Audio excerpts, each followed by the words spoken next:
Hey guys, so I just want to make a couple points really quickly because I'm not usually one, and I never have to actually comment on certain situations. But I think this one for with Bill Cosby, I actually need to comment on it for no other reason than to just illustrate a certain point, and that point is that cooning and going against yourself may seem like it's profitable initially, but then actually there's always a back fire and a backdraw to it. So, in the black community, there's actually quite a bit of coons, both male and females. And I know that a lot of people feel like, just because, here's the thing.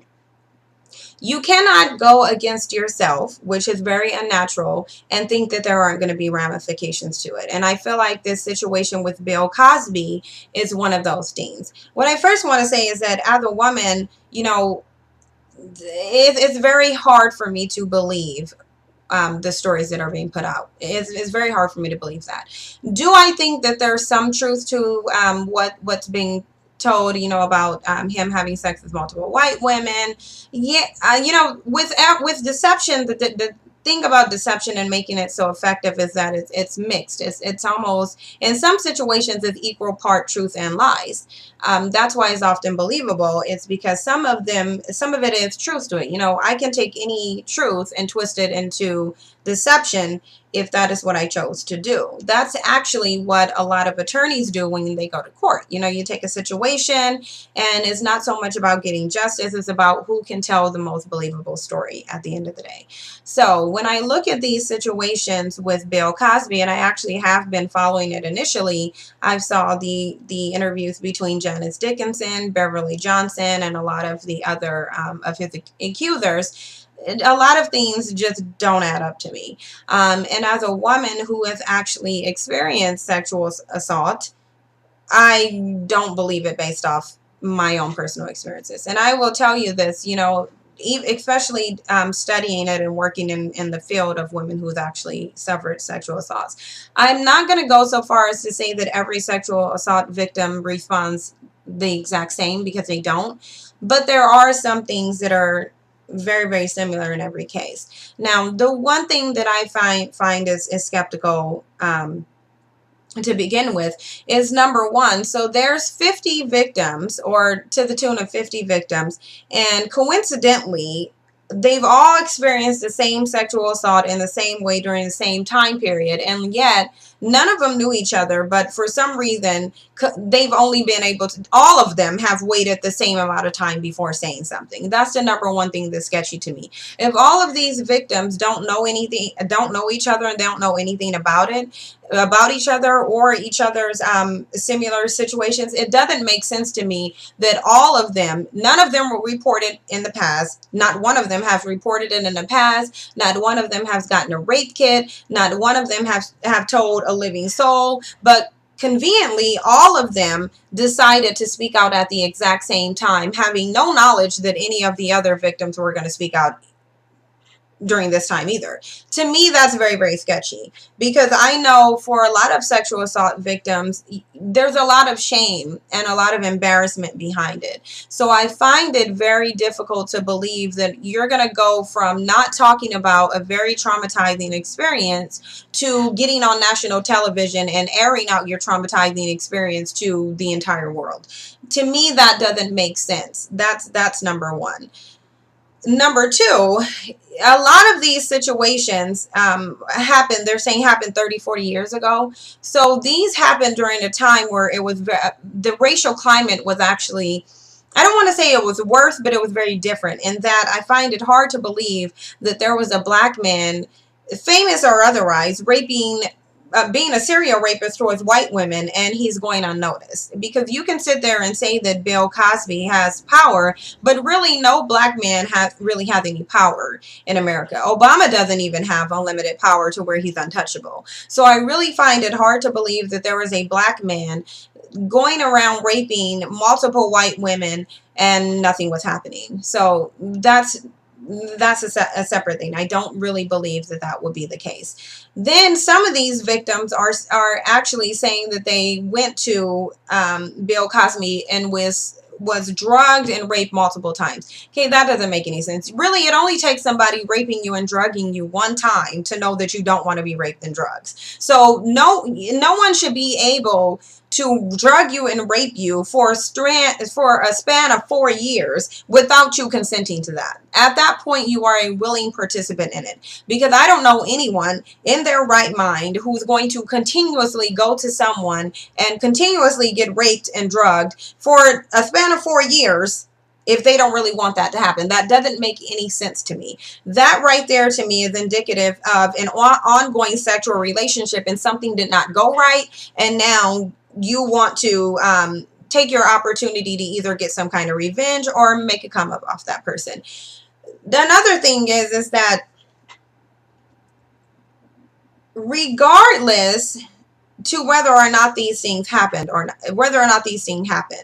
to prop someone up in the media asking to get justice 30 and 40 years after an incident happened, and you didn't go get a rape kit done, you didn't report anything to a police, you didn't take necessary steps to actually get this situation taken care of during a timely manner, in a manner that is consistent with the laws to get it resolved, then really you don't deserve the justice. I'm not saying that if these people are victims, that victims don't deserve justice, but I'm saying there's a certain way that things need to be gone about. When you don't report something and you wait till the statute of limitations end, then what you're doing is you're relieving yourself from any justice. You're making it so that you don't get justice. So for multiple women to think that they can come back 30 and 40 years to get some justice on a situation that they had years to report, to me that's just ridiculous. This is not happening to the man who actually came on TV and admitted to being a child molester, okay? All of these women were adults during the time that these situations occurred.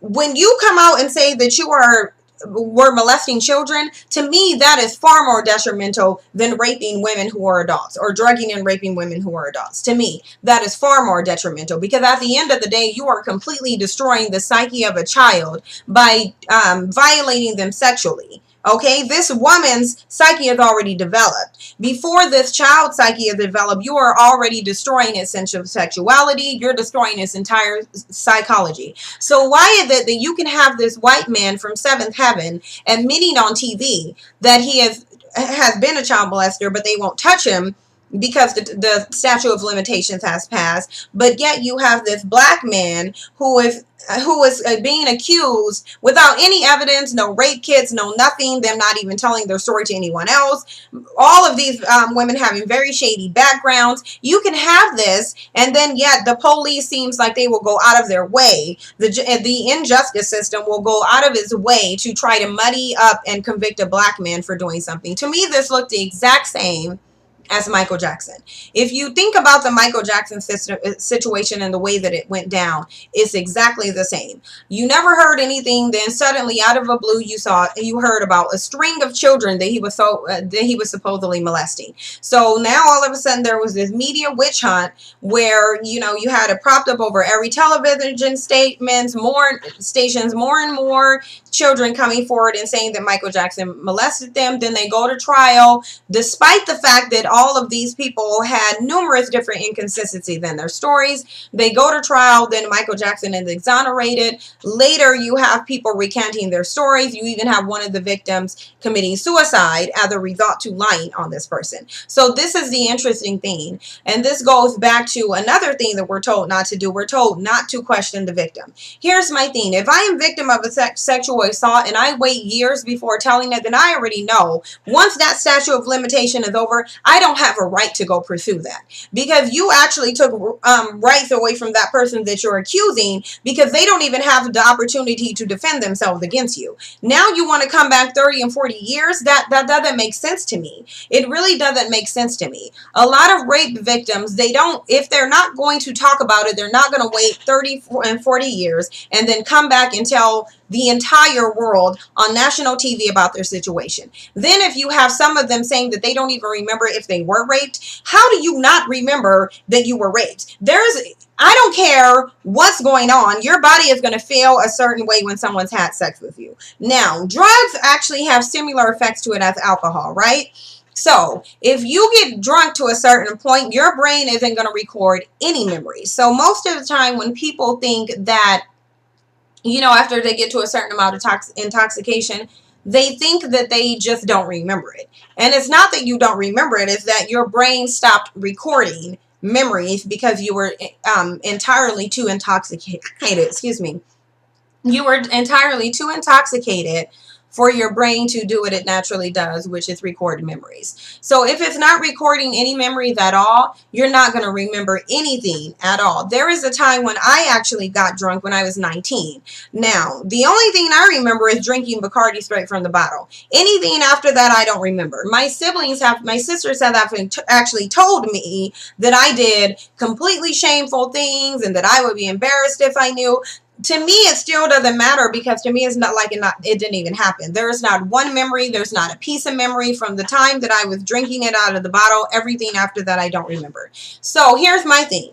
If you remember enough to say, oh, these things happened, and I know he drugged me, and then I know he said this during the time that I was drugged, and I know he said that during the time that I drugged, but I don't remember if he raped me. Okay, that doesn't make sense. That can't happen. That really doesn't. That's not going to happen, period. Your brain is either recording the memories or it's not, period. And if you are too intoxicated and you are extremely drugged to the point that you don't remember stuff, then your brain's not going to pick and choose memories to record. Your brain can't do what it can't do if you're too intoxicated. So their stories just don't add up to me. Now, I'm going to digress to my initial point.